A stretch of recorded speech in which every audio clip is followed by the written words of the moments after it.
lórílẹ̀‐èdè Nàìjíríà eléyìí tó ń wò yóríyórí bí ọmọ iléèwé eléyìí tí ewúrẹ́ tó gba búrẹ́dì lọ́wọ́ ẹ̀ àwọn olóṣèlú ló ń bẹ́ẹ̀ díẹ̀. Ìwé ìròyìn Punch ẹ gbọ́ ẹ̀kúnrẹ́rẹ́ ìròyìn ẹ̀ lóòrọ̀ òní. Nínú ìwé ìròyìn The Nation tó jáde lójúmọ́ òní, iléeṣẹ́ ọlọ́pàá ọ̀tẹlẹ̀múyẹ́ DSS wọ́n fọwọ́ òfin mú arákùnrin kan lẹ́ni tí ń ṣe ọmọ ọdún 22 látàrí pé ó ń ṣe bí olórí àwọn òṣìṣẹ́ aláṣẹ Muhammadu Buhari ó fẹ́ fi gbá èèyàn kan ni o. Ta ló fẹ́ fi gbá? Ẹ ó gbọ́ nínú ìwé ìròyìn The Nation. Lẹ́kàn lòkóso. Quality o. Ǹjẹ́ ìrẹ́mọ̀ yìí pé ọ̀pọ̀lọpọ̀ àwọn gómìnà tó ń ṣèjọba lọ́wọ́ báyìí lórílẹ̀‐èdè Nàìjíríà òun ló ń fún àwọn ikọ̀ Boko Haram lówó àtòhun èròjà tó nílò. Ṣé wo ló sọ bẹ́ẹ̀? Èmi kọ́ ni mo sọ bẹ́ẹ̀ lè kọ́ sọ̀jọ́. Ẹni tó ti gbà kan jẹ́ igbákejì gómìnà báńkì àpapọ̀ ilẹ̀ wa òun ló sojú abẹ́ ọ̀rọ̀ kù lánàá òde yìí gúdúgbì ọ̀rọ̀ já ẹ gbọ́ ẹ̀kúnrẹ́rẹ́ lóòrọ̀ òní. Lójú òpó ìwé ìròyìn pen pushing tó jáde lójúmọ́ òní, ìjọba orílẹ̀-èdè Amẹ́ríkà wọ́n fún orílẹ̀-èdè Nàìjíríà ní ẹ̀rọ aṣèrànwọ́ fún ènìyàn láti mí 200 ventilator. Ẹ kú oríire gbogbo ọmọ orílẹ̀-èdè Nàìjíríà ó ń bẹ lójú òpó ìwé ìròyìn pen pushing. Ìròyìn eléyìí tí àpótúsùkọ̀ yìí lò kóso. Ǹjẹ́ ìrẹ́mọ̀ wípé ààrẹ Muhammadu Buhari tòun ti ìjọba àpapọ̀ ilẹ̀ Nàìjíríà wọ́n ti já àwọn ọmọ ilẹ̀ yìí kulẹ̀.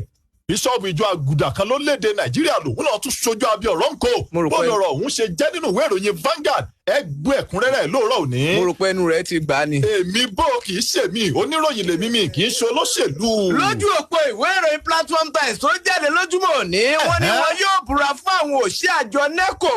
lórí pé ó gbọ́dọ̀ ṣenú mímọ́ kí ètò ìdánwò NECO tó bẹ̀rẹ̀ lórílẹ̀‐èdè Nàìjíríà. Báwo lọ̀rọ̀ ṣe jẹ́ ẹ gbọ́ lójú òpó ìwé ìròyìn Platform Times. Látàrí bí ètò ìdìbò eléyìí tó wáyé lọ́dọ̀ ẹgbẹ́ àwọn oníṣègùn òyìnbó lórílẹ̀‐èdè Nàìjíríà ẹ̀ka ti ìpínlẹ̀ Enugu bó ṣe wá di ẹ̀jẹ̀ sòlòsàlà níbi tí wọ́n ti fẹ́ dìbò yan àwọn alága wọn tòun ti àwọn ìgbìmọ̀ àjọ dókítà àwọn onímọ̀ ìṣègùn òyìnbó nípínlẹ̀ Enugu ẹni tí í ṣe ààrẹ ẹgbẹ́ àwọn dókítà onímọ̀ ìṣègùn òyìnbó lórílẹ̀‐èdè Nàìjíríà ó ti ń rawọ́ ẹ̀bẹ̀ ó sì ti ń tọrọ àforíjì lọ́wọ́ àwọn ọmọ ilẹ̀ yìí pé ẹ má bínú ẹ foríjì wá àmọ́ yìí pé ètò ìdìbò tàwọn ọmọ ẹgbẹ́ wa náà yóò tún di tàwọn olóṣèlú ni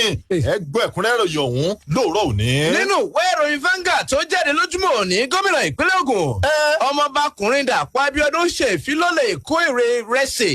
ní ìpínlẹ̀ Ògùn. Wọ́n ní àti oṣù kẹta ọdún yìí ni wọ́n ti gbin ìrẹsì náà kí wọ́n tó kó èrè ẹ̀ nínú oṣù kẹjọ. Báwo lọ̀rọ̀ ṣe jẹ́ ẹ ó gbọ́ nínú ìwé ìròyìn Vanguard. Gbẹ̀ngà Daniel tó ti fìgbà kan rí jẹ gómìnà ní ìpínlẹ̀ Ògùn òun ló ń bá àwọn oníròyìn sọ̀rọ̀ lánàá òde yìí wípé bí òun ṣe gbà láàfíà láàyè láàrin òun àti sẹ́nitọ̀ Burújí Kàṣámù eléyìí tó ti re káàlẹ̀ tó sì ti re wàlẹ̀ àṣàyè òun ló fìdí ẹ̀ múlẹ̀ wípé àlàáfíà lòun fẹ́ kó máa jọba láàrin àwọn olóṣèlú lórílẹ̀‐èdè Nàìjíríà.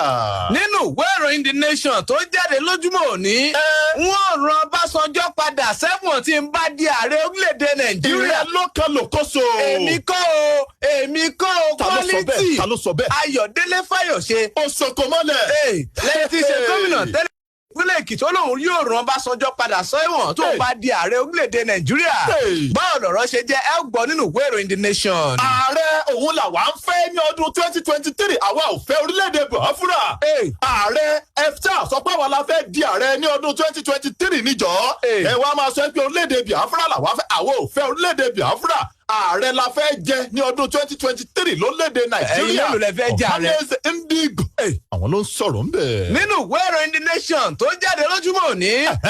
ilé ìgbìmọ̀ aṣòfin ìpínlẹ̀ Ọ̀yọ́ wọ́n buwọ́lu Oyèlékè gẹ́gẹ́ bí alámòótó tuntun fọ́rọ̀ agbègbè àyíká nínú ìpínlẹ̀ Ọ̀yọ́. Báwo lọ̀rọ̀ ṣe jẹ́ ń bẹ nínú ìwé ìròyìn The Nation. Iṣẹ́ àgbẹ̀ òun ni iṣẹ́ ilẹ̀ wa lórílẹ̀‐èdè Nàìjíríà. Àjẹpẹ́ láàkótá wà yìí tó ní lẹ́tàlejò tọkùnrin tóbìnrin ní tìbútòrò ìpínlẹ̀ Rivers. Ẹ̀yin tẹ́ ẹ bá ń fẹ́ ìdàgbàsókè ìpínlẹ̀ Rivers ẹ gbọ́dọ̀ padà sí oko kẹ́ ẹ mú ọkọ́ àti àdá.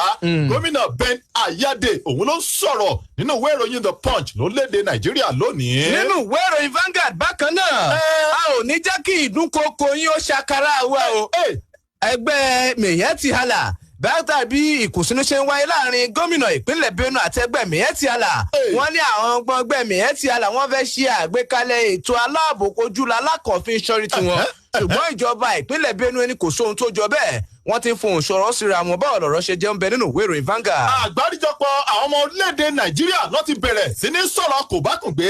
sí ẹnìkan tí í ṣe amúgbálẹ́gbẹ̀ẹ́ ààrẹ Muhammadu Buhari lórí ọ̀rọ̀ kan tó sọ lẹ́kan lòkóso. Kí ló sọ? ó ní ẹni tó bá ti sọ̀rọ̀ ìbánikẹ́dùn tàbí tó bá ti sọ̀rọ̀ kò bá kùn gbé sí ẹnikẹ́ni lórílẹ̀-èdè Nàìjíríà ẹ̀wọ̀n ọdún 9 òun ní ká ẹ máa gbégbó ọmọ lọ lò. àwọn èèyàn ní háwù ó sì bẹ̀rù Ọlọ́run. èèyàn sọ̀rọ̀ kò bá kùn gbé lásán ẹni kan lọ jù ú sẹ́wọ̀n ọdún 9. ẹgbẹ̀rún ọ̀hún lẹ́kùnrẹ́rẹ́ lóòrọ̀ òní. nínú ìwé ìròyìn Punch tó jáde lójúmọ́ ní ọ̀dájú abiyamọ màrè o. ta ló ń tọ̀hún? àti ìyá àti bàbá kan wọ́n de ọmọ fún ọdún 2 ní ẹkùn àríwá lórílẹ̀‐èdè Nàìjíríà. ẹ fẹ́ mọ ìpínlẹ̀ ọ̀hún lẹ́kùn àríwá ẹ gbọ́ nínú ìwé ìròyìn Punch. lẹ́kàn lòkóso. wọ́n ní tí o. sábà níbi àwọn ìròyìn yìí bó ṣe pọ̀ ńlẹ̀ tó ń sọ pé kàmí yìí. òun lá máa mú gbogbo wọn lọ́lọ́kan òjọ̀kan àfàìmọ̀. kò má jẹ́ aago 6 ìrọ̀lẹ́ látò dánu dúró lórí àkọ́tún ìròyìn ti fún tẹ̀dọ̀. bí ó ṣe díẹ̀ rèé nínú àwọn ìwé ìròyìn tòun ti ìròyìn tá a kó wá sóde lóòrọ̀ òní. ẹ jẹ́ ká lọ sí ilé agbára ká gbọ́ iṣẹ́ kan tàbí méjì. tá a bá lọ tá a bá padà dé inú ẹ̀kúnrẹ́rẹ́ ìròyìn ti fún tẹ̀dọ̀ lẹ́ẹ̀tì bá wa à ń lọ à ń padà bọ̀. Ṣọpẹ́ gbọ́wọ́ fújà lórí kọ́ńsò. Thank you. kí lẹ máa fi dáhùn ìbéèrè yìí tí wọ́n bá bi yín pé ilé-iṣẹ́ tó ń ta ilẹ̀ wo lẹ lè fi ọwọ́ ẹ̀ sọ̀yà tó jẹ́ olóòótọ́ àní tó kọ́kọ́ sọ pé bí o bá ti san owó ìlàjì nínú ilẹ̀ tí o fẹ́ rà wàá gba ilẹ̀ rẹ wàá máa bá iṣẹ́ ilé kíkọ́ rẹ lọ wàá sì máa san owó tó kù díẹ̀díẹ̀ fún odidi ọdún kan gbáko. ilé-iṣẹ́ wo lẹ pè é ẹ gbà á. ilé-iṣẹ́ IAS Unique Homes ní ilé-iṣẹ́ IAS tó ti wá fọbalẹ̀ lójoojúmọ́ là ń wá tá a fi máa tẹ oníbàárà lọ́rùn sí ju ti àtẹ̀yìnwá àti wá ní àjọṣepọ̀ tó dánmọ́rán pẹ̀lú iléeṣẹ́ abánigbófò insurance company ìyẹn mutual benefit. gbogbo ẹni tó bá ralẹ̀ lọ́dọ̀ wa bó ṣe ń bá owó ilẹ̀ rẹ san díẹ̀díẹ̀ ìṣẹ̀lẹ̀ àìròtẹ́lẹ̀ kan kò wá jẹ́ kó rówó ilẹ̀ náà san mọ́.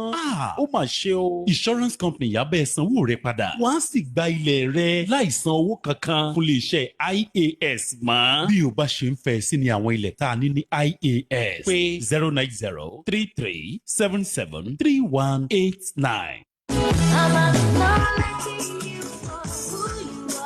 Ilé-iṣẹ́ Absolute Solution Technology ń dúpẹ́ lọ́wọ́ gbogbo àwọn oníbàárà wọn fún ti promo ọdún tó kọjá lọ ní ìmọrírì oore má lè gbàgbé tí Ọlọ́run ṣe nínú ìgbésí ayé bàbá wa aláṣẹ àti olùdarí ilé-iṣẹ́ Absolute Solution Technology tí wọ́n pé ẹni 50 ọdún lókè èèpẹ̀. àǹfààní omi bọ́ọ̀ fún àwọn 50 ènìyàn ẹ̀dínwó ọjọ́ òbí la pé àkórí promo eléyìí pẹ̀lú 225,000 naira. bẹ́ẹ̀ ni 225,000 naira a máa ṣe bọ́ọ̀ yín tí omi á sì máa yọ. ẹ tètè yọjú sí wa ní Absolute Solution Technology tó wà ní nọ́mbà 34 Abiola Way Ọlọ́run ṣògo nílùú Abẹ́òkúta. ẹ pè wá sórí 0805-823-8275 tàbí 081-460-94440. August 21st ní àǹfààní yìí máa wá sópin o. Absolute Solution Technology.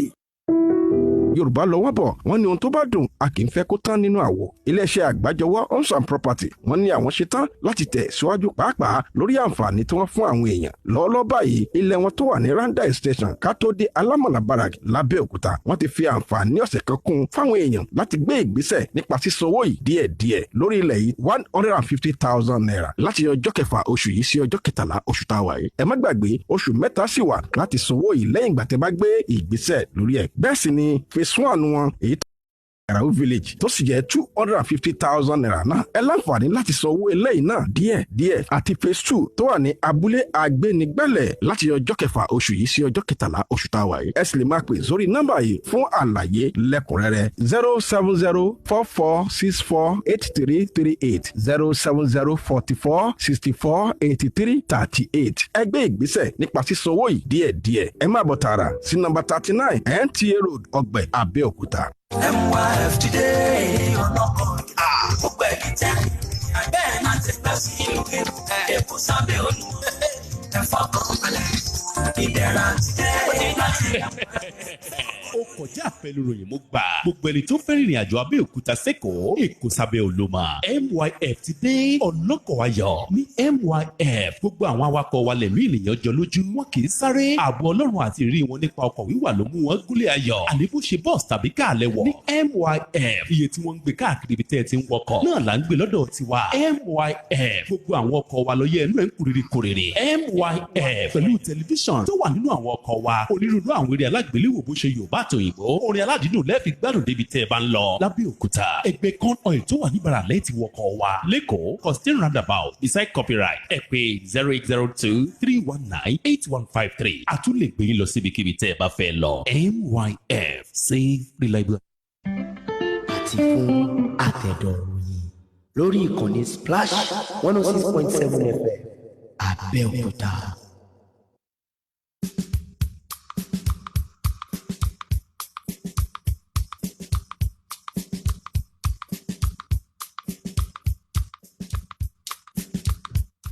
ẹ káàbọ̀ padà sínú àkọ́tún ìròyìn tìfún tẹ̀dọ̀ àjẹ́ pé ká máa mú àwọn ẹ̀kúnrẹ́rẹ́ ìròyìn eléyìí tẹ́ ti gbọ́ púpọ̀ ẹ̀ síwájú ká máa kà á sí yín létí lọ́lọ́kan òjọ̀kan òun ló kù lápá bí ìròyìn àkọ́kọ́ ṣùgbọ́n ẹ má gbàgbé bẹ́ẹ̀ ṣe ń gbọ́ wa kétékété yìí ẹ tún lè máa wò wá kétékété níkànnì ìbánidọ́rẹ̀ẹ́ ti Facebook ti lè ṣe wa kìkìdá kẹ́ lọ sórí Facebook kẹtẹ Splash FM 1067 Splash FM 1067 ẹ kọ gbogbo ẹ̀ papọ̀ kétékété òun lẹ́ẹ̀ máa wo Mr Quality tòun ti lẹ́kan lòkóso níbi tá a ti ń já ìròyìn lulẹ̀ wìtì bí àpò ẹ̀wà tá à ń já lulẹ̀ wìtì bí àpò yèrè ìròyìn àkọ́kọ́ eléyìí tẹ́mi kọ́kọ́ fẹ́ dádọ̀ balẹ̀ tí ń sì máa tipa ti ẹbọ lára lóòrọ̀ òní òun ló ń jáde nínú ìwé ìròyìn Nigeria Tribune ní ojú ewé kẹta ìwé ìròyìn ọ̀hún níbi tí ààrẹ Muhammadu Buhari ti orílẹ̀-èdè Nàìjíríà tó ti ń ṣe lálàyé wípé ẹ̀yin lọ́gàálọ́gàá nílé iṣẹ́ ọmọ ológun ó yẹ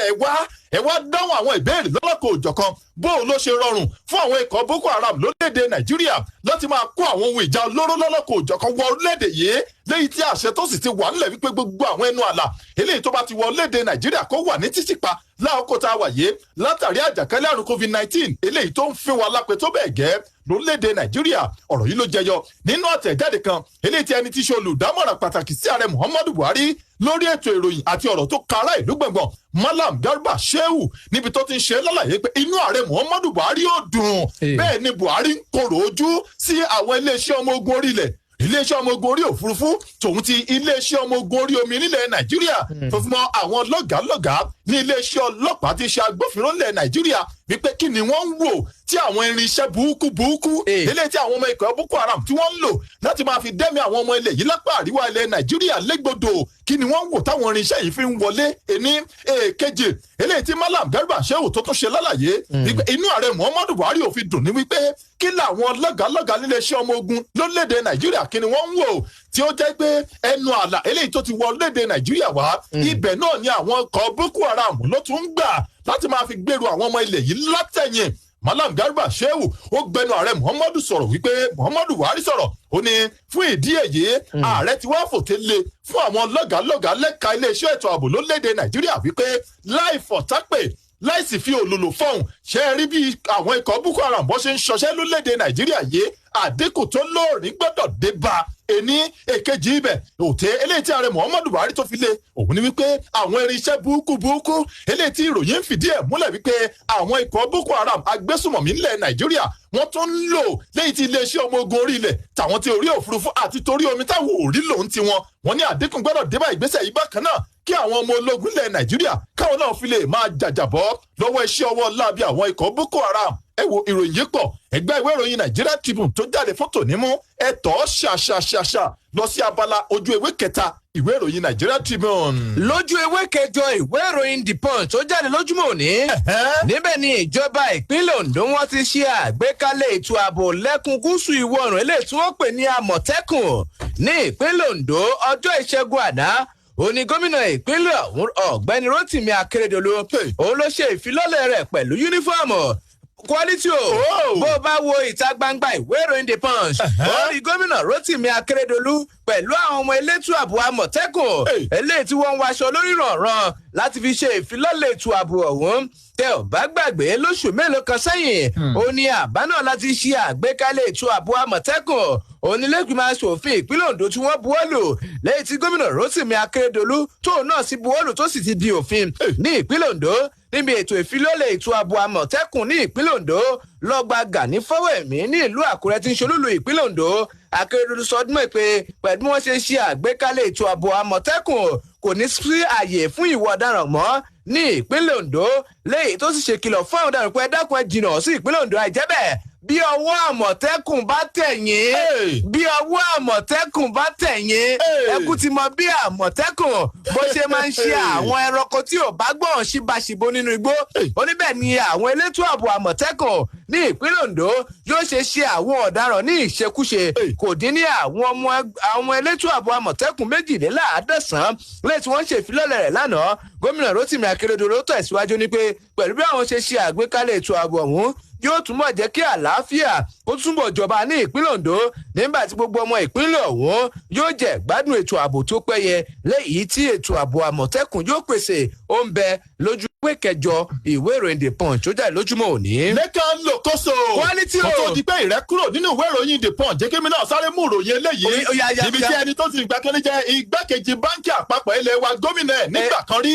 dókítà Ọ̀bádìà Máìláfíà tó ti sojú abẹ́ ọ̀rọ̀ ńkọ́ lánàá òde yìí pé tá a bá wí àkúkú tá a bá sì wí bákan náà tá a bá dákẹ́ tá a fọwọ́ lẹ́rán ọ̀run náà là ń lọ. ó ní ẹ̀yin ọmọ orílẹ̀-èdè Nàìjíríà ẹ má fọ́ ẹ jẹ́ ká ẹ mọ̀ kó sì máa yé yín wípé ọ̀pọ̀lọpọ̀ àwọn gómìnà lórílẹ̀-èdè Nàìjíríà àwọn ló ń ṣagbátẹrù fún àwọn ikọ̀ gbésùnmọ̀mí Boko Haram lórílẹ̀-èdè yìí tí wọ́n fi ń tàbí elépe lójoojúmọ́ tí wọ́n sì fi ń dẹ́mi àwọn ọmọ orílẹ̀-èdè Nàìjíríà légbodò ọ̀mọ̀wé Ọ̀bádìà Máìláfíà òun ló jẹ́ kára àwọn òdì mímọ̀ ní ọjọ́ ajé àyà àjẹta nígbà tó ń bá àwọn oníròyìn fọ̀rọ̀ jomitoro ọ̀rọ̀ níyùn ní iléeṣẹ́ ìwé ìròyìn ti ilé Haúsá kan níbẹ̀ ló ti ṣe é lálàyé ó ní síwájú àkókò tóun ń fọ̀rọ̀ jomitoro ọ̀rọ̀ pẹ̀lú ẹ̀yin oníròyìn yìí òun lòun ti fi kùnlùkùn pẹ̀lú àwọn kan tó ti fìgbà kan rí jẹ́ ikọ̀ Boko Haram lórílẹ̀-èdè Nàìjíríà ṣùgbọ́n tí wọ́n ti ronú pìwàdà yìí pé àwọn ò ju àdó olóró mọ́ àwọn ò dẹ́mi àwọn èèyàn légbodò mọ́ ó lóun wá ń fọ̀rọ̀ jomitoro ọ̀rọ̀ pẹ̀lú wọn pé ẹ̀yin wà nígbà tí ẹ fi jẹ́ kan lára àwọn ọmọ ikọ̀ agbésùnmọ̀mí tó ń dẹ̀mí èèyàn légbodò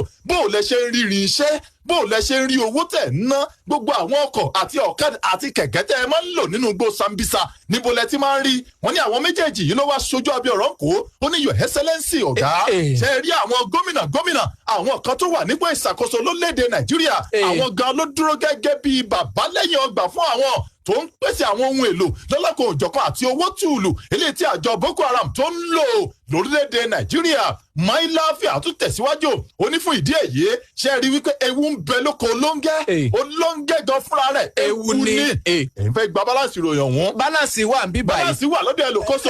nìṣó níbẹ̀. lójú ewé 12 ìwé ìròyìn The Punch tó jáde lójúmọ́ òní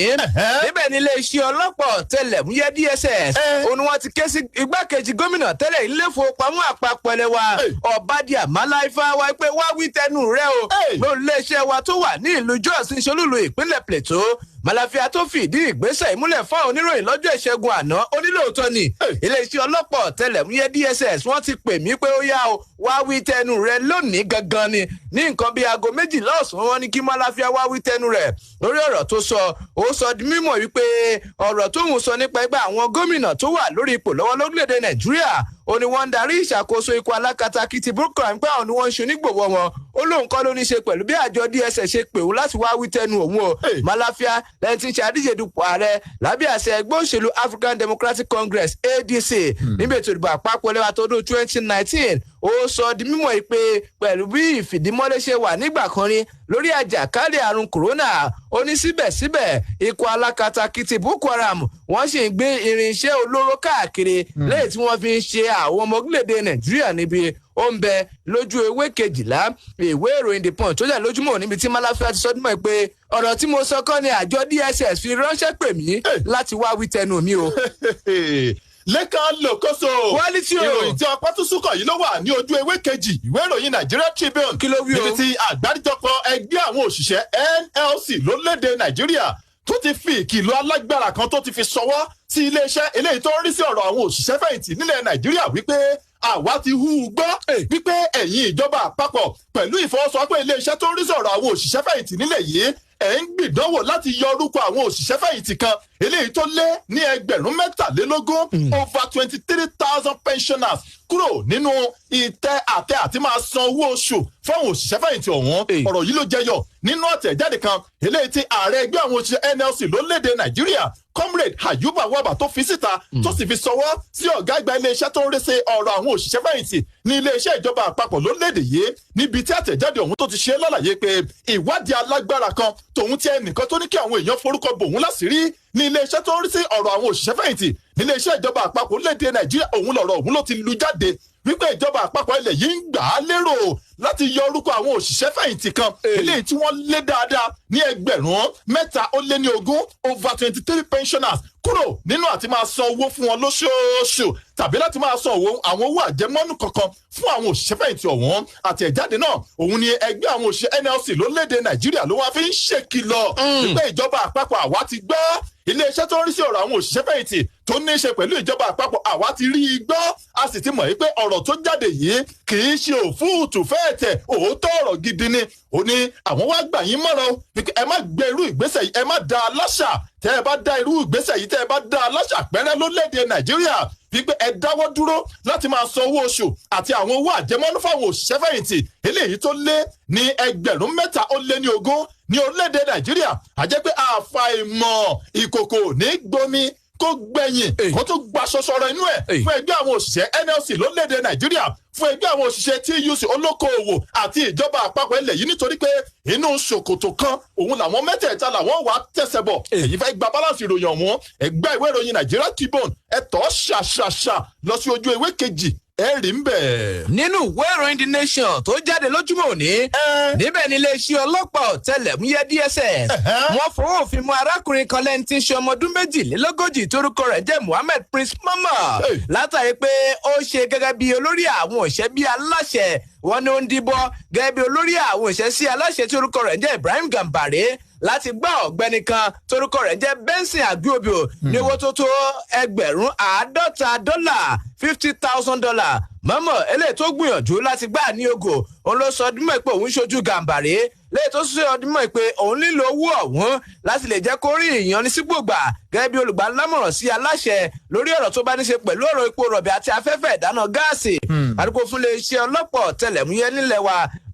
Peter Afunaya eléyìí tó ṣàfihàn afurasí ọ̀hún lẹ́yìn tó sọ ọdún mọ́ pé ọmọ bíbí ìpínlẹ̀ Kogi ó ní afurasí ọ̀hún jẹ́ lọ́jọ́ ìṣẹ́gun ó sọ ọdún mọ́ pé ìwádìí tí iléeṣẹ́ ọlọ́pàá ọ̀tẹlẹ̀múyẹ́ DSS ṣe òun ló fi hàn pé Mọ́mọ́ àti àwọn ẹgbẹ́ rẹ̀ ó ní wọ́n ń ṣiṣẹ́ lórúkọ olórí àwọn òṣìṣẹ́ sí aláṣẹ Muhammadu Ibrahim Gambare Afunaya sọ ọdún mọ́ pé afurasí náà òun ló kó àníògò eléyìí tó wá láti ìpínlẹ̀ Bayelsa tó sọ ọdún mọ́ pé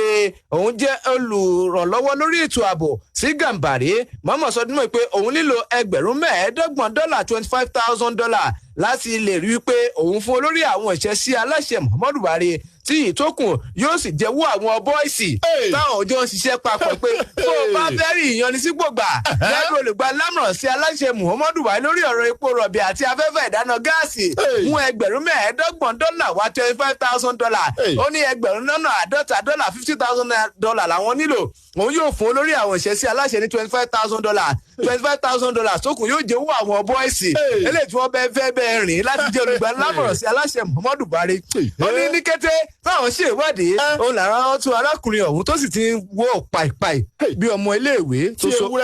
ewúrẹ́ gba búrẹ́dì lọ́wọ́ ẹ̀. ó ń bẹ nínú ìwé ìròyìn The Nation tó jáde lójúmọ́ òní. lẹ́ka lòkóso àgbáríjọpọ̀ ìgbìmọ̀ àwọn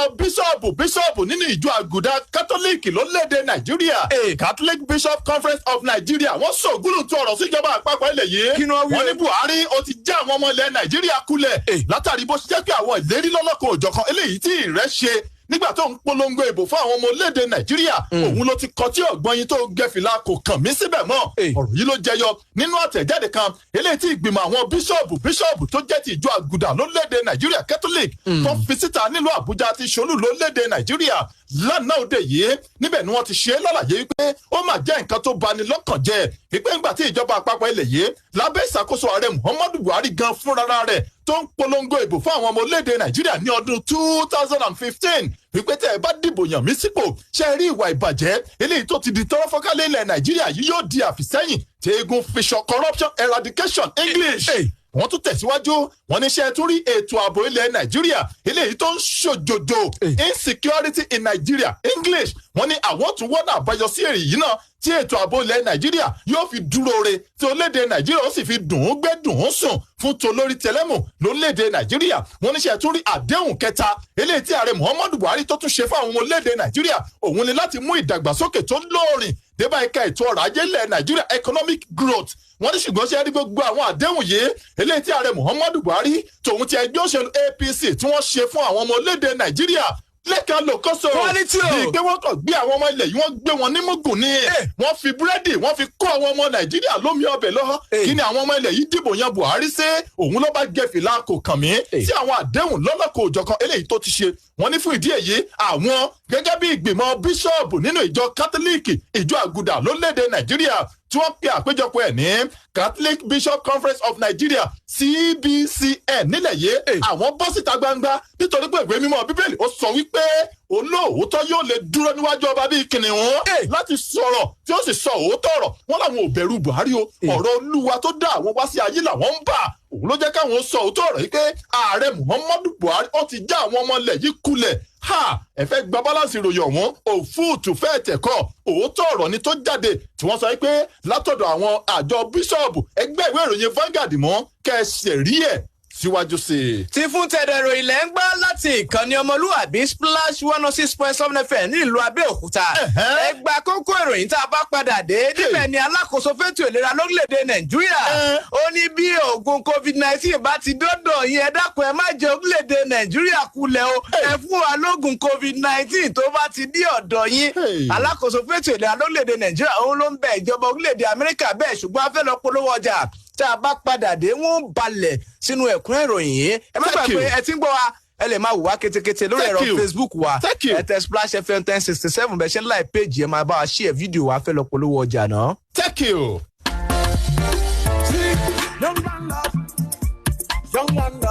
My name is Vanessa Jones. I am Arjun and Properties young landlord. Children are God's precious gifts, beautiful to behold and heartwarming. This is why it's important to secure the future of your child today. At Arjun Homes, we believe in a better tomorrow for every child. Your child can become a landlord with initial deposit of 25,000 naira, 50,000 naira, or 100,000 naira. All subscribers get free Arjun gifts like school bags, lunch bags, bicycle, and even toy cars. So parents, do you love your children enough to invest in their tomorrow today? Yes. The young landlord includes age ranges of 0 to 12 months, 1 to 17 years, and 18 to 24 years. For more inquiries, call Sumbo on 0907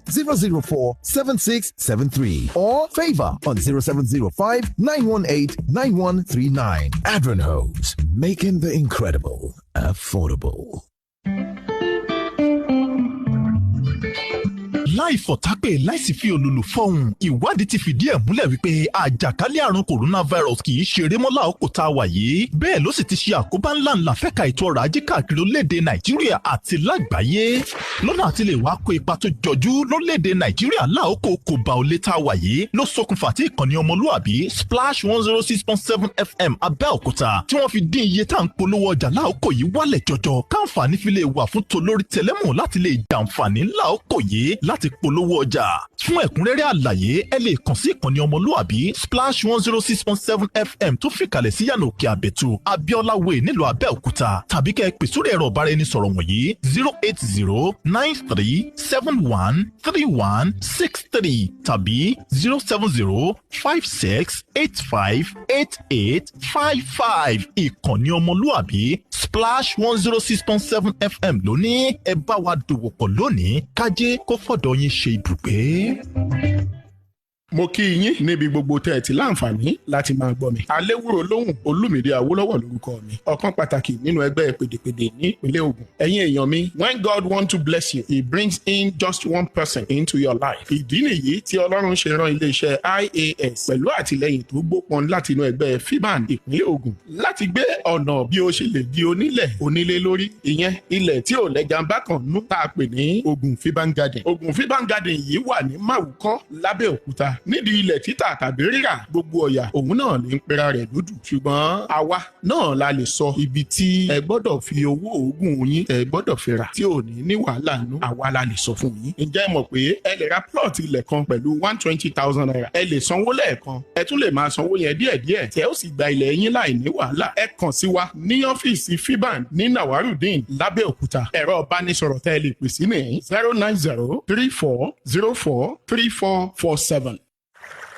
báwo lómi bọ́ọ̀hùn yìí ṣe ń tòsí lẹ́nu báyìí. ọ̀rọ̀ omi náà ti sú mi nígbà míì àrùn á dí tàbí kó ru. wọ́n ti gbèrò ẹ̀ látẹ̀yìn nìyẹn. ó ṣe pàtàkì tá a bá fẹ́ wá ẹni tó máa bá wa gbẹ́ bọ́ọ̀hùn. káwọ́ lóòótọ́ ọnú àtàkọ́ṣẹ́mọṣẹ́ ẹni tó ní ìrírí tó jinlẹ̀ nípa oríṣiríṣi ilẹ̀ àti bó ṣe máa jẹ̀tó láti kan omi gidi omi mímu. iléeṣẹ́ Onyx Geoservices ní ká gbé fún. kì í ṣe ní kì í ṣàná tá a ti ń gbẹ́ bọ́ọ̀hùn tí ò sí wàhálà. nítorí bọ́rọ̀ ajé ìlú ṣe rí iléeṣẹ́ Onyx Geoservices ti ṣàgbékalẹ̀ ẹ̀dínwó rẹpẹtẹ lórí geosurvey àti borehole láàrin oṣù yìí títí dòpin ọdún. àtúnṣe borehole maintenance àti water supply ní Onyx Geoservices. ẹ má jẹ́ ń tàn yín geosurvey la máa fi mọ ibi tó mi gidi wà lórí ilẹ̀ yín. kò máa síbi tá àti nílò omi níbi iṣẹ́ nílé ìjọsìn nílé lóko àti lọ́ọ̀dẹ̀. Onyx Geoservices ni ẹ pè. owó wa ò panilára. ẹ kàn sí wa lónìí ní 26 Old Owode Road Oníkólóbó Abẹ́òkúta àti ní Bet Naija House opposite Old Bury Abẹ́òkúta 08068905083 tàbí 08062341993. Onyx Geoservices omilabuwẹ̀ omilabumu. àti fún àtẹ̀dọ̀ròyìn lórí ìkànnì Splash 106.7 FM Abẹ́òkúta.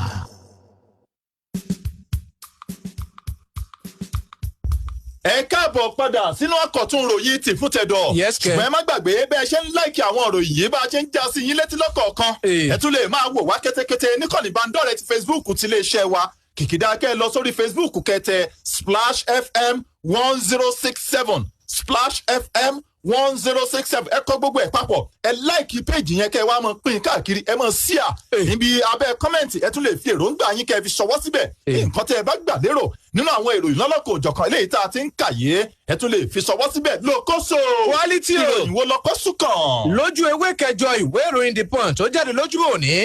níbẹ̀ ni alákòóso fẹ́tò ìlera lórílẹ̀‐èdè Nàìjíríà Ọ̀zágẹ̀ Hanire wọn ló ti rọ ìjọba orílẹ̀‐èdè Amẹ́ríkà láti jọ̀wọ́ fún orílẹ̀‐èdè Nàìjíríà ní oògùn COVID-19 ní kété tó bá ti tẹ̀ wọ́n lọ́wọ́ ó tọ́ka sí wípé ìgbésẹ̀ tó yá kankan ó ní àjàkálẹ̀ àrùn COVID-19 tó fi yára tàn kálẹ̀ káàkiri àgbáńlá eléyìí tó sì ṣàfihàn pé ó ti jẹ́ ohun tó ń dùn kókò mọ́ ìgbésí ayé ọmọ ènìyàn káàkiri gbogbo àgbáńlá ayé lápapọ̀. alákòóso fẹ́tò ìlera lórílẹ̀‐èdè Nàìjíríà òun ló sọ eléyìí mímọ̀ lọ́jọ́ Ìṣẹ́gun àná lákòókò tí ìjọba orílẹ̀-èdè Amẹ́ríkà fún ìjọba orílẹ̀-èdè Nàìjíríà ní ẹ̀rọ aṣèrànwọ́ fún ènìyàn láti mí tó 200 ventilator láti ọwọ́ aṣojú orílẹ̀-èdè Amẹ́ríkà sórílẹ̀-èdè Nàìjíríà ìyẹn Mary Leonard léyìí tó wáyé ní Jábì ní ìlú Àbújá látàrí bí aláṣẹ Donald Trump bó ṣe ṣe ìlérí fún aláṣẹ Muhammadu Buhari lákòókò tó pè lórí aago nínú oṣù kẹrin ọdún yìí níbi tó ti ṣèlérí pé ìjọba orílẹ̀-èdè Amẹ́ríkà yóò tẹ̀síwájú láti máa ṣe àtìlẹ́yìn fún ìjọba orílẹ̀-èdè Nàìjíríà lójú ọ̀nà àti gbógun ti àjàkálẹ̀ àrùn COVID-19. Hanire ṣàpèjúwe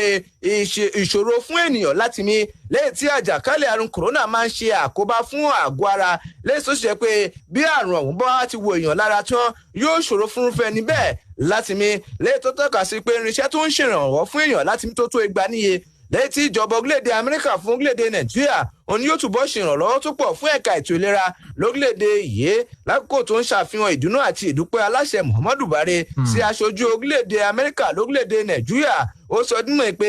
àrùn COVID-19 yìí ọṣẹ́ tó ti ṣe nínú ètò ọrọ̀ ajé orílẹ̀-èdè Nàìjíríà kò mà kéré rárá pẹ̀lú gbogbo àgbáyé lápapọ̀ ìdí nìyí tó fi yẹ fún gbogbo orílẹ̀-èdè lágbàáyé láti dìde pẹ̀lú ìṣọ̀kan kí wọ́n sì gbógun ti àrùn ọ̀hún ó dúpẹ́ lọ́wọ́ àjọ tó ń rí sí dẹ́kun àrùn lórílẹ̀‐èdè Amẹ́ríkà àti àwọn àjọ lóríṣiríṣi lórílẹ̀‐èdè Amẹ́ríkà látàrí àtìlẹ́yìn àti ìfẹ́ tí wọ́n ní sí orílẹ̀‐èdè Nàìjíríà nígbà tó wá rawọ́ ẹ̀bẹ̀ pé òun tún rawọ́ ẹ̀bẹ̀ lẹ́ẹ̀kan sí pé ìjọba orílẹ̀‐èdè Amẹ́ríkà ẹ dákun ẹ jọ̀wọ́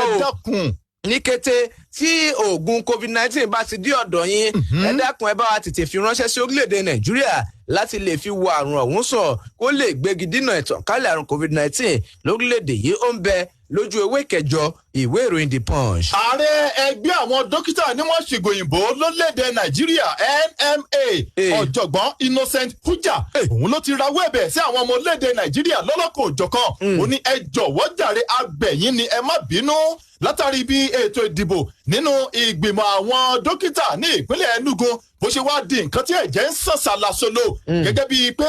ìṣẹ̀lẹ̀ ìjàmbá ọkọ̀ òun ló ṣẹlẹ̀ àtẹ̀jáde eléyìí tí ọ̀jọ̀gbọ́n Innocent Puja tó fi síta níbẹ̀ ló ti ṣe lálàyé ó ní ṣèbí ní nǹkan ọ̀sẹ̀ tó kọjá òun ní ètò ìdìbò láti ya àwọn ìgbìmọ̀ tòun ti alága àti igbákejì rẹ̀ nínú ẹgbẹ́ àwọn dókítà onímọ̀ṣègùn òyìnbó NMA lórílẹ̀‐èdè nàìjíríà ẹ̀ka ti ìpínlẹ̀ enugu ó ní kété eléyìí tí ètò ìdìbò ọ̀hún tó ń lọ lọ́wọ́ òun ni àwọn kan nínú àwọn dókítà onímọ̀ṣègùn òyìnbó ni wọ́n wá sọ ètò ìdìbò ọ̀hún ni wọ́n wá sọ di ti àwọn olóṣèlú níbi tí àwọn kan ti máa jẹ́ àpótí ìdìbò gbé tó sì jẹ́ pé níbẹ̀ náà òun náà ti ń gúnra wọn ní nǹkan tí ẹ̀jẹ̀ ti ń sàn yàlàyòlò lára àwọn dókítà tí ọ̀pọ̀lọpọ̀ dókítà níbi ètò ìdìbò ọ̀hún tó sì fara ṣèṣe yánnayànna ààrẹ ẹgbẹ́ àwọn dókítà onímọ̀ṣègùn òyìnbó lórílẹ̀‐èdè nàìjíríà ó wá lo àǹfààní ọ̀hún láti fèsì sí àwọn àhesọ ọ̀rọ̀ tòun tí ọ̀rọ̀ kò bá kùn gbé lọ́lọ́kọ̀ òjọ̀kan eléyìí tí àwọn ọmọ orílẹ̀‐èdè nàìjíríà tó ti ń sọ wípé ọ̀wù irú eléyìí ṣé kò wá jẹ́ nǹkan ìtìjú fún àwọn dókítà onímọ̀ṣègùn òyìnbó lórílẹ̀‐èdè nàìjíríà ṣé tí irúfẹ́ ìṣẹ̀lẹ̀ yìí bá ń ṣẹlẹ̀ sí àwọn dókítà onímọ̀ṣègùn òyìnbó lórílẹ̀‐èdè nàìjíríà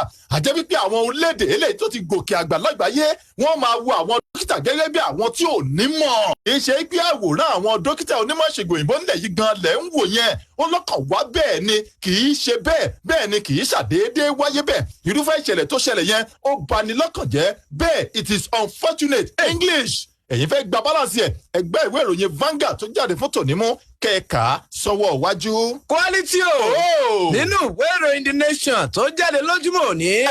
níbẹ̀ ni gómìnà tẹ́lẹ̀ rí ní ìpínlẹ̀ Èkìtì Ayọ̀délé Fáyòsé òṣòkò mọ́lẹ̀ ó ti ṣèlérí o olóhùn ló rán ààrẹ tẹ́lẹ̀ lórílẹ̀‐èdè Nàìjíríà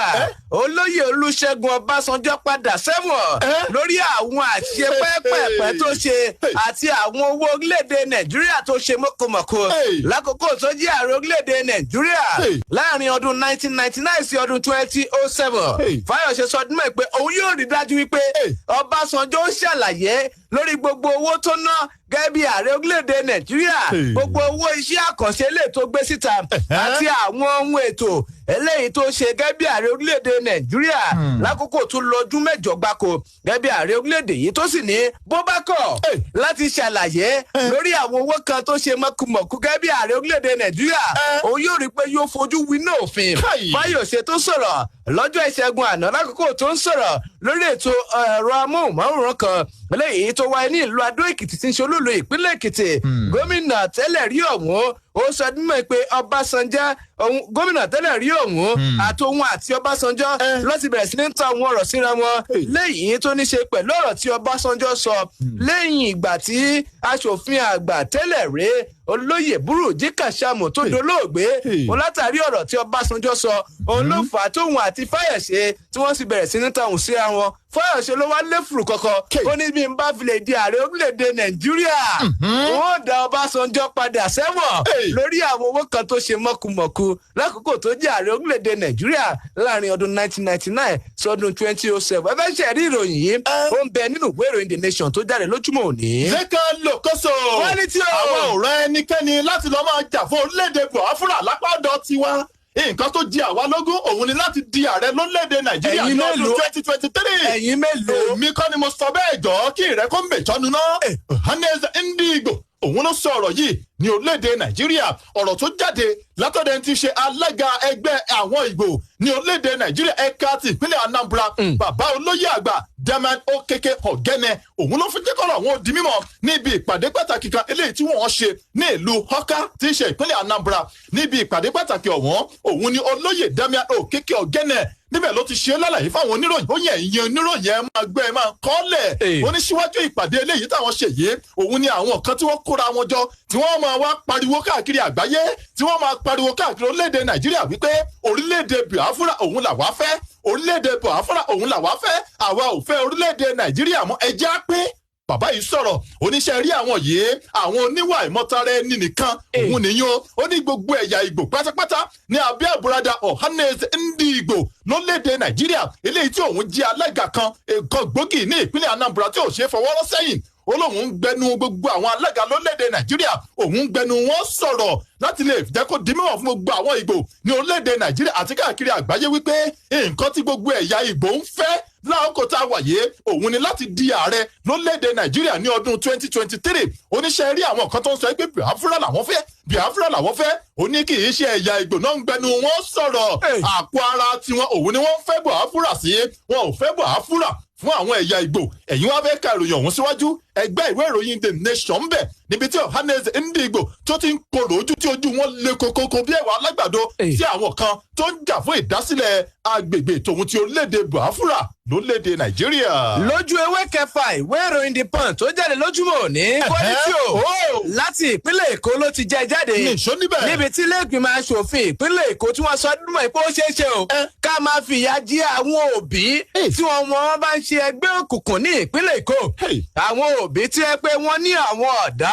eléyìí tó bá jẹ́ pé wọ́n jẹ̀bi ẹ̀sùn ìwà ṣíṣe ọmọ ẹgbẹ́ òkùnkùn ní ìpínlẹ̀ Èkó wọn ló ṣeéṣe kó yẹ pé wọ́n fìyà jẹ wọn tí wọ́n bá fi lè buwọ́lu àbá kan eléyìí tó wà nílé ìgbìmọ̀ aṣòfin ìpínlẹ̀ Èkó lè tó ní ṣe pẹ̀lú ìwà ṣíṣe ẹgbẹ́ òkùnkùn eléyìí ló wà lára pa ìgbésẹ̀ láti ọwọ́ àwọn aṣòfin nílé ìgbìmọ̀ aṣòfin ìpínlẹ̀ Èkó lákòókò tí wọ́n jókòó ṣòfin lọ́jọ́ ìṣẹ́gun àná àwọn ọmọ ilé ìgbìmọ̀ aṣòfin ìpínlẹ̀ Èkó ni wọ́n jíròrò lórí àbá kan létí amòfin àgbà sí ìjọba ìpínlẹ̀ Èkó ọ̀gbẹ́ni Mọ́yọ̀sọ́lẹ̀ Onígbànjo tó fi ránṣẹ́ sí ara ilé ìgbìmọ̀ aṣòfin ìpínlẹ̀ Èkó ìyẹn Mudashiru Ọbaṣá ó sọ dímọ̀ pé ó ṣe pàtàkì láti ṣe àgbékalẹ̀ àbá náà lẹ́yìn tó ní ṣe pẹ̀lú àwọn òbí tí ọmọ wọn ń ṣe ẹgbẹ́ òkùnkùn ó ní òfin tó wà nílẹ̀ tẹ́lẹ̀ ó ní kò ní ṣe pẹ̀lú fífìyà jẹ òbí tàbí àwọn tí wọ́n bá ń ṣonígbọ̀wọ́ àwọn ọmọ ẹlẹ́gbẹ́ òkùnkùn ṣùgbọ́n àbá tuntun eléyìí tó wà níwájú àwọn ọmọ ilé ìgbìmọ̀ aṣòfin ìpínlẹ̀ Èkó òun ni yóò fìyà jẹ àwọn òbí bí ọmọ wọn bá ń ṣe ẹgbẹ́ òkùnkùn tí ìwádìí bá sì fìdí ẹ̀ múlẹ̀ pé lóòótọ́ òun làwọn ọmọ wọn ṣe ẹgbẹ́ òkùnkùn wọn ni wọn yóò fìyà tó tọ́ jẹ wọ́n lábẹ́ òfin ó ń bẹ lójú ìwé kẹfà ìwé ìròyìn The Punch. nìkan lòkóso ìròyìn tí ọpẹ́ tún súnkọ̀ yìí òun ló ń jáde nínú ìwé ìròyìn Nigeria Tribune lórílẹ̀‐èdè Nàìjíríà lónìí níbi tí olú ìṣẹ̀ṣe ti gbogbo ìpínlẹ̀ Ògùn pátápátá tó jẹ́ pé bàbá yìí àwọn ni adarí gbogbo àwọn onífá àti ìbílẹ̀ ní gbogbo ilẹ̀ Ẹ̀gbá pátápátá ọba Ifárótìmí Adífágbọ́lá Balógun níbi tí bàbá ti korò ojú wọn lójú bàbá le koko inú bàbá yóò dùn wọ́n ní kí ló dé tí ojú bàbá Adífágbọ́lá Balógun Ifárótìmí tínú wọn ò fi dùn òun ní ìgbésẹ̀ kan eléyìí tí àwọn lọ́balọ́ba kan ní tìbútòrò ìpínlẹ̀ Ògùn tí wọ́n ń gbé wípé ṣe rí àwọn orò ìdílé tòun ti àwọn ìṣẹ̀ṣe eléyìí tí ẹ máa ń ṣe fún àwọn tó bá ti fẹ́ jẹ ọba ní tìbútòrò ìpínlẹ̀ Ògùn ẹ fagilé nígbà tí àwọn lọ́balọ́ba tó bá rí wàlẹ̀ àṣà ní ìpínlẹ̀ Ògùn ẹ fagilé àwọn ìgbésẹ̀ tòun ti àwọn ìṣẹ̀ṣe lọ́lọ́kan òjọ̀kan tẹ́ ẹ máa ń ṣe fún irúfẹ́ àwọn ọba bẹ́ẹ̀ tó bá rí wàlẹ̀ àṣà ọba Ifárótìmí Adífágbọ́lá Balógun ní irúfẹ́ ìwà báyìí òun ló kù díẹ̀ káàtó wọ́n ní Ifá tẹ́ rí ìṣẹ̀ṣe òun làgbà ìṣẹ̀ṣe làgbà a lè fi ìṣẹ̀ṣe káfíwé ọ̀làjú bẹ́ẹ̀ là tún lè fi ìṣẹ̀ṣe káfíwé èyíkéyìí ẹ̀sìn nítorí pé kó tó di pé àwọn ẹ̀sìn yìí dé òun ni ìṣẹ̀ṣe ló ti wà ńlẹ̀ fún ìdí èyí àwọn ò bá rọ gbogbo àwọn tó wà nípò ìṣàkóso àwọn tó wà nípò òṣèlú àti àwọn lọ́balọ́ba lórílẹ̀‐èdè Nàìjíríà ní tìbútòrò ìpínlẹ̀ Ògùn lápapọ̀ yìí pé kí wọ́n farabalẹ̀ kí wọ́n ronú sí ọ̀rọ̀ yìí dáadáa láti fagilé àwọn ètò lọ́lọ́kan òjọ̀kan eléyìí tí wọ́n máa ń ṣe fún ẹni yòówù tó bá fẹ́ gorí àpèrè ọba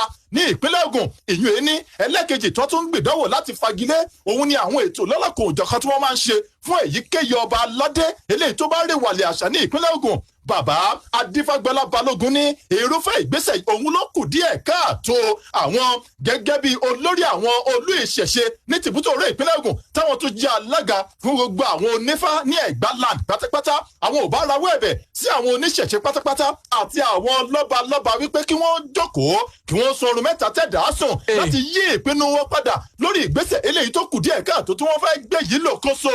nítorí pé tí wọ́n bá tẹ̀síwájú láti gbé irúfẹ́ ìgbésẹ̀ yìí àfàìmọ̀ kí wọ́n má rí ìbínú àwọn alálẹ̀ to avoid the wrath of the ancestors. English. ẹgbẹ́ ìwé ìròyìn Nigeria Tribune mọ́ kẹ́ka síwájú. lónìí bá tètè torí ìjọba àkókò ni. kí sáré mú àkọlé ìròyìn ká tó fún ẹ̀yin ará ilé láǹfààní láti pè níbẹ̀ ni ìjọba ìpínlẹ̀ Ògùn wọ́n ṣe ìfilọ́lẹ̀ lọ́jọ́ ìṣẹ́gun àná lábúlé Ṣòwòmí ní Mọ̀kọ́lọ́kì lábẹ́ ìjọba ìbílẹ̀ Ọbáfẹ́mi Owódé ní ìbámu pẹ̀lú àgbáríjọpọ̀ ẹgbẹ́ àwọn ọ̀dọ́ tí wọ́n jí àgbẹ̀ níbi tí wọ́n ti ṣe ìfilọ́lẹ̀ ìkórè ìrẹsì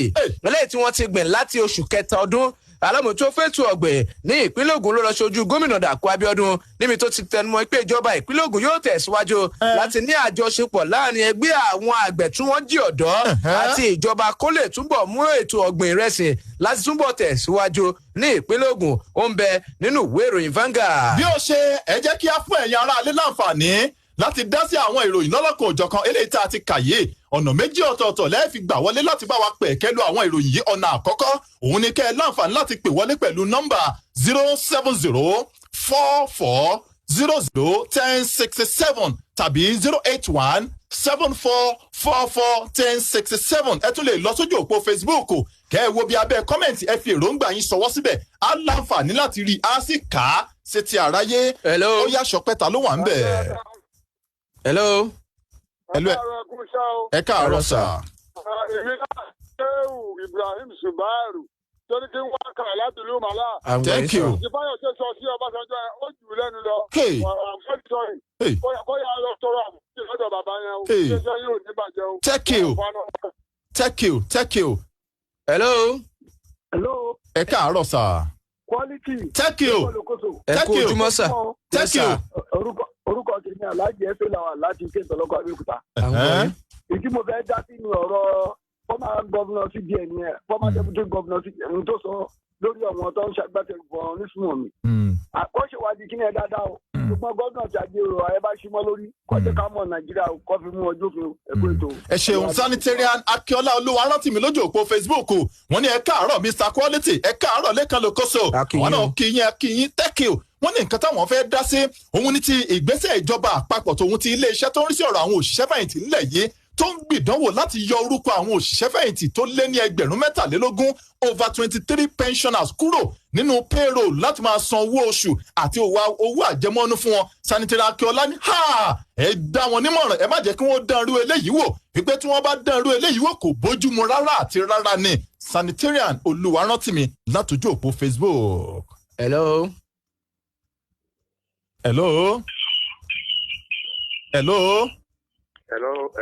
ẹ káàárọ̀ sà. Yes sir. Yes sir. ṣe rí ilé tí mo fẹ́ dá. orúkọ yín bolẹ̀ tí ń pè wá. BJ láti Randa. à ń gbọ́ yín sà. so ṣe rí ilé tí mo fẹ́ dá sínú ètò náà ni pé ọ̀rọ̀ tí former governor Èkìtì State sọ sí bàbá ṣé ìyà tí bàbá jẹ kí bàbá tó ṣẹ̀wọ̀n àkọ́kọ́ sóun jẹ́ ni tẹ̀ ṣé ìgbà tí ọ̀rọ̀ wàhálà kan ṣẹlẹ̀ tí wọ́n fi yọ kúrò ní pòǹgbà yẹn ṣé kì í ṣe pé òun náà kówó jẹ náà fi yọ pòǹgbà yẹn tó wá ń fi yẹn fi kan mọ́ bàbá ní ìsinyìí ẹ dákun ẹ bá a sọ fún un ẹni tí ẹ tó bá jìyàn lọ ó lè sọ yàn wọn kó sọ wá gbẹjẹ mọ́wọ́ lórí nǹkan tí ó sọ yẹn o pé ẹni tí ò tí di pírẹsidẹ́ǹtì tó ní tó máa di pírẹsidẹ́ǹtì òun ó ti ẹnìkan mẹ́wọ̀n tó fún àfọ̀n náà pò náà di pírẹsidẹ́ǹtì yẹn. ọ̀dà ẹ ṣeun thank you. lójú òpó Facebook Akíntúndé Tóbilọ́ba